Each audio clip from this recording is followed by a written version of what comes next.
बेचारी बहू। सरिता की शादी एक अच्छे परिवार में हुई है। उसका पति रोहन उसे बहुत प्यार करता है। घर में उसकी सास शांति और ननद मीनाक्षी भी है, जो सरिता के किसी काम में दखल अंदाजी नहीं करती। लेकिन फिर भी सरिता को ऐसा लगता है कि दुनिया की सबसे ज्यादा बेचारी बहू वही है और सबसे ज्यादा अत्याचार उसी पर हो रहा है। माँ जी, ये लीजिए आपकी चाय। अरे बहू, तूने इतनी ज्यादा चीनी क्यों डाल दी चाय में? हाय हाय माँ जी, मैंने तो उतनी ही मीठी बनाई है जितनी मीठी आपको पसंद है। माँ जी, आपको तो मेरे हाथ की चाय अच्छी ही नहीं लगती। जब देखो कुछ न कुछ कमी निकाल ही देती हो।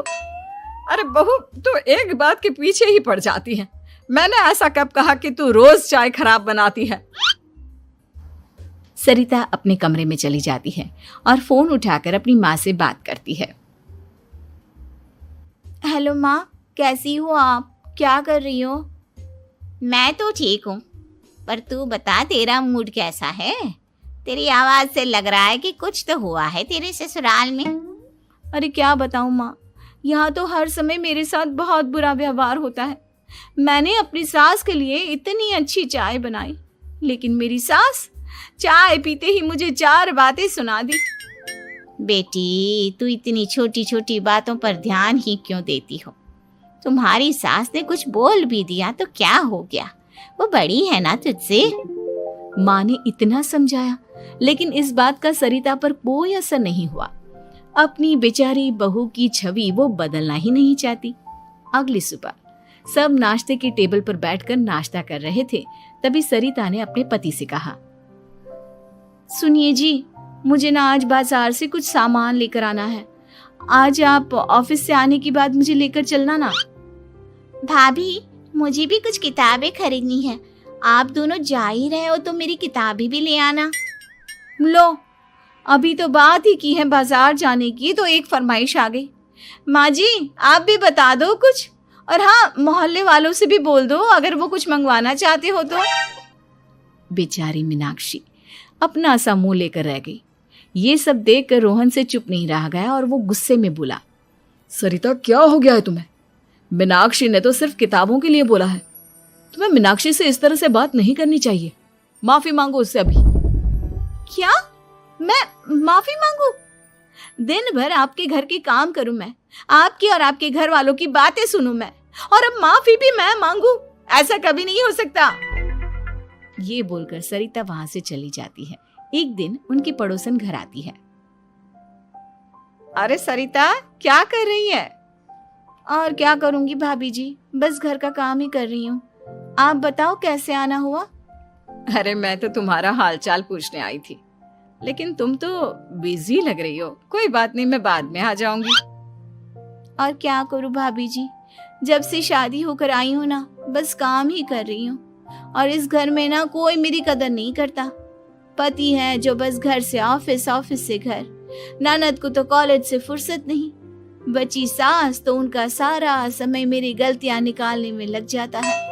अरे ये क्या कह रही हो सरिता? तुम्हारी सास तो पूरे मोहल्ले में तुम्हारी तारीफ करती फिरती है कि तुम बहुत अच्छी हो, पूरा घर तुम्ही ने संभाल रखा है। हाँ तो क्या हुआ, इसमें गलत क्या कहती है? सच्ची तो कहती है। मेरी मर्जी के बिना इस घर का पत्ता भी नहीं हिलता।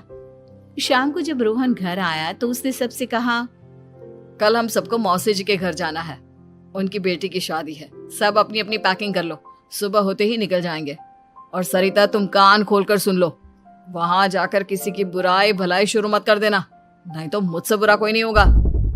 हाय हाय जी, आप तो ऐसे कह रहे हो जैसे मैं सुबह शाम सबकी बुराई करती फिरती हूँ। आज तक कोई कह नहीं सकता कि मैंने किसी की पीठ पीछे किसी के बारे में कोई बुरी बात बोली हो तो। अरे बस बहू, बात को और ज्यादा आगे मत बढ़ा। हमें सब पता है तू हमारे साथ क्या व्यवहार करती है।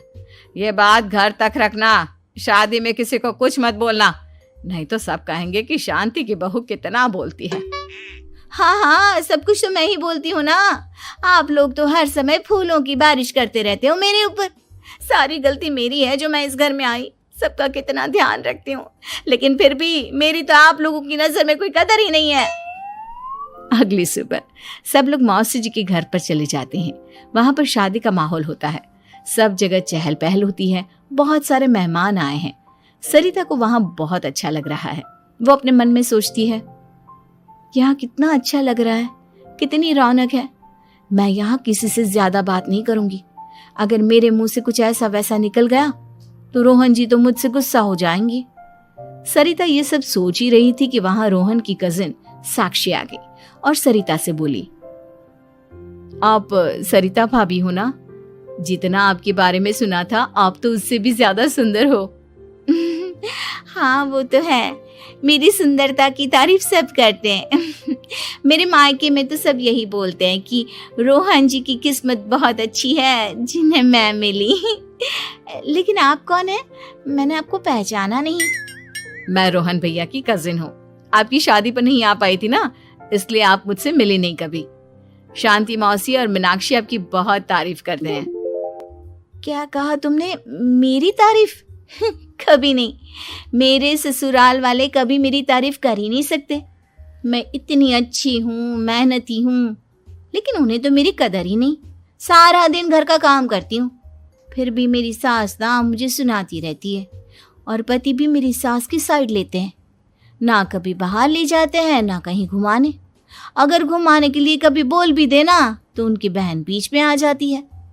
मैं कैसे रह रही हूँ उस घर में, ये मैं ही जानती हूँ। सरिता की ये बातें सुनकर साक्षी को बड़ी हैरानी हुई।